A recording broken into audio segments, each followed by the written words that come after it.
Masechet Psachim résumé du Daf Tzadik Dalet. On est en train de traiter qu'est-ce qui s'appelle la halachot de ce qui s'appelle celui qui était loin de Yerushalayim, qui fait le Pesach Sheni.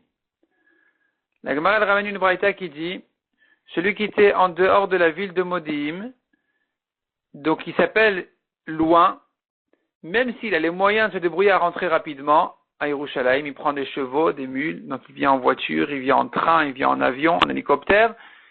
Il est quand même pas tour du Pesach Rishon. Il s'appelle loin, il fait le Pesach Sheni. Inversement, celui qui était proche, mais qui ne pouvait pas arriver parce que tout était bouché, il est quand même chayav du Pesach Rishon. Il a qu'à marcher à pied. La Gemara ensuite, la Gemara se déroule dans un sens où la Gemara vient donner on est passé des distances aux mesures. Maintenant, le monde, dit Rava, le monde mesure 6000 parsaot. Une parsa, c'est 4 milines. 1 mille, c'est environ 1 kilomètre. Donc, si une parsa, c'est environ 4 milines, quand on dit 6000 parsaot, ça fait à peu près 24 000 kilomètres, le monde. Et l'épaisseur du ciel, c'est environ, c'est 1000 parsaot. Pourquoi? Parce que la Gemara fait tout un calcul qui nous dit que si le monde, il fait 6000 parsaot, et donc l'épaisseur du ciel doit faire 1/6 de ça. D'où on sait ça? C'est un calcul très simple qui dit voilà un homme, il marche depuis Alot HaShachar, depuis donc la lumière du jour jusqu'au Netzachama, le lever du soleil, un homme peut marcher 5 milines, alors que c'est 1/6 de ce qu'il marche dans la journée. Dans la journée, il marche 30 milines et au matin, il peut faire 5 milines avant le Netzachama. Donc pendant ce temps-là que le soleil il traverse l'épaisseur du ciel, donc depuis qu'il commence à faire jour, à s'éclaircir jusqu'au lever du soleil, c'est le temps de faire 1/6 de ce qu'il parcourt au courant de la journée. Donc puisque tu me dis que le monde il fait 6000 parsaot, 1/6 de ça qui fait l'épaisseur du ciel, ça donne 1000 parsaot. La Gemara objecte Rava à plusieurs reprises. D'abord la Gemara elle dit c'est faux de dire qu'un homme marche 5 parsaot qui est 1/6 de ce qu'il marche le jour, c'est faux de dire qu'il le marche avant le Netzachama. Un homme marche 4 milines, un homme marche 4 milines depuis la lumière du jour jusqu'au Netzachama, et non pas 5 milines. Donc ça donne moins que 1/6. Donc déjà, ce problème-là est remis en question, ce calcul est remis en question, est objecté. De même, dit la Gemara, ce qu'on avait dit, donc la donnée de dire que c'est 1/6 est objectée. La donnée de dire qu'un homme marche 5 milines avant le Netzachama est aussi objectée, on voit qu'il ne marche que 4 milines. La Gemara dit cependant, Rabbi Yochanan a dit un homme marche 10 parsot par jour, donc 40 milines. Lui, Rabbi Yochanan, n'est pas celui qui a dit qu'avant le Net, on en marche 5, après la Shkiyat HaChama, on en marche encore 5. Rabbi Yochanan pourra penser qu'avant le Net, il ne marche que 4 milines, et après la Shkiyat, il ne marche que 4. Et il y en a 32 au milieu. Donc Rabbi Yochanan n'est pas objecté d'ici. De même dit la Gemara, Rabbi Hanina qui a dit que Lot, quand il s'est sauvé de la ville de Sodome, il a marché depuis Alot HaShachar jusqu'au Netzachama pendant ce temps-là, il a pu marcher, il a couru 5 milines.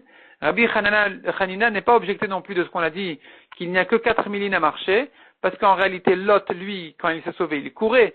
Donc en courant, il a pu marcher 5 milines, alors qu'en temps normal, on peut marcher que 4 milines pendant ce temps-là. La Gemara continue à objecter Rava. Donc Rava qui a dit le monde ne fait que 6000 parsaot, la Gemara l'objecte, c'est faux, ça fait beaucoup plus que ça. Voilà l'Égypte qui fait 400 parsas sur 400 parsaot, qui ne fait qu'1/6 de couche, qui ne fait qu'1/6 du Gan Eden, qui ne fait qu'1/6 du Eden, pas 1/6, je reprends. L'Égypte ne fait qu'un 60e de couche, qui ne fait qu'un 60e du monde, qui ne fait qu'un 60e du Gan Eden, qui ne fait qu'un 60e du Eden lui-même, qui ne fait qu'un 60e du Gehinom. Donc en tout cas, on voit ici que le monde est bien plus grand que ce qu'on a donné comme mesure. C'est une objection contre Rava. Deuxièmement, dit la Gemara, encore, ce sera une troisième objection maintenant. La partie habitée du monde, qui fait au moins 1000 parsaot, n'occupe que la place, la taille d'une étoile. Donc si c'est comme ça, nous voyons pourtant des milliers d'étoiles. Et donc, si une étoile fait au moins 1000 parsaot, ça donne que dans le ciel, il y a à traverser beaucoup plus que 6000 parsaot. Encore une objection. nous avons les étoiles, un groupe d'étoiles qui s'appelle Egla, qui forme à peu près une forme de génisse, qui se trouve au nord, et des étoiles qui se ressemblent à un scorpion sont au sud. Le monde entier se trouve entre les deux, et toute la partie habitée du monde, elle est traversée par le soleil en 1 heure par jour. Donc c'est autour de midi, il y a le soleil qui vient sur la tête des gens, 1/2 heure avant, 1/2 heure après, en 1 heure il a traversé le monde entier. Et donc si en 1 heure il a traversé le monde entier, qui fait au moins 1000 parsot, donc finalement il parcourt dans la journée au moins 12 000 parsot, et pas, comme on a dit, 6 000 parsot. Donc encore une fois c'est objecté. Et encore une dernière objection, dit la Gemara, le monde est bien plus grand que ce qu'on a vu, puisque voilà que Nebuchadnezzar, quand il s'est dit je vais monter au ciel, il y a une voix céleste qui est sortie qui lui a dit, Racha, fils de Racha, petit-fils de Nimrod à Racha qui a rebellé le monde entier contre moi, un homme, combien il vit déjà? 70, 80, et voilà que le monde, il fait, depuis la terre jusqu'au ciel, il y a 500, il y a une distance de marche de 500 ans. L'épaisseur du ciel, c'est 500 ans encore, entre chaque ciel et ciel, c'est pareil, et donc toi, tu t'imagines monter si haut, voilà encore une objection. On voit que le monde est bien, bien plus grand que ce qu'on a dit. La Gemara ensuite ramène 2 machloktot entre les Chachamim d'Israël et les Chachamim des Goïm. Les Chachamim d'Israël pensent que il y a dans le ciel un genre de, comme une roue, qui est fixée à sa place, et les mazalot qui sont les étoiles, les groupes d'étoiles qui tournent, qui tournent pas entièrement, mais qui bougent d'un mazal à un autre et qui revient à chaque fois à sa place. Les Goïm disent que non. La roue, elle tourne, et les mazalot, ils sont fixés. La Gemara ensuite, ramène un peu une objection contre les Chachamim des Goïm. La Gemara répond, deuxième achloket, c'est autre chose. Et selon les Chachamim d'Israël, le soleil, quand il disparaît la nuit, c'est parce qu'il monte au-dessus du ciel. Selon les Goïm, c'est parce qu'il passe en dessous de la terre. Et à nouveau, la Gemara dit, cette fois-ci, les paroles des Chachamim des Goïm sembleraient plus que les nôtres. Malgré tout, les Mefarshim sur la Gemara disent que c'est les Chachamim d'Israël qui ont raison. Et il y a dans toutes ces choses-là des explications profondes, aussi bien dans le physique que dans le spirituel. La Gemara ensuite ramène encore une chose à propos du soleil toujours. Le soleil, en été, il est au-dessus il est dans les hauteurs du ciel, au-dessus de la terre, donc le monde se chauffe, mais sur les côtés, les sources, elles sont plutôt froides. En hiver, c'est le contraire, il est plutôt sur les côtés, donc les sources sont chaudes, sont un peu plus chaudes qu'en été, et la terre elle-même, elle est plus froide. La Gemara dit encore, il y a 4 époques dans l'année. Il y a 4 époques dans l'année. Il y a le début de l'été, où le soleil commence à faire fondre les neiges dans les montagnes. Ensuite, il fait mûrir les fruits.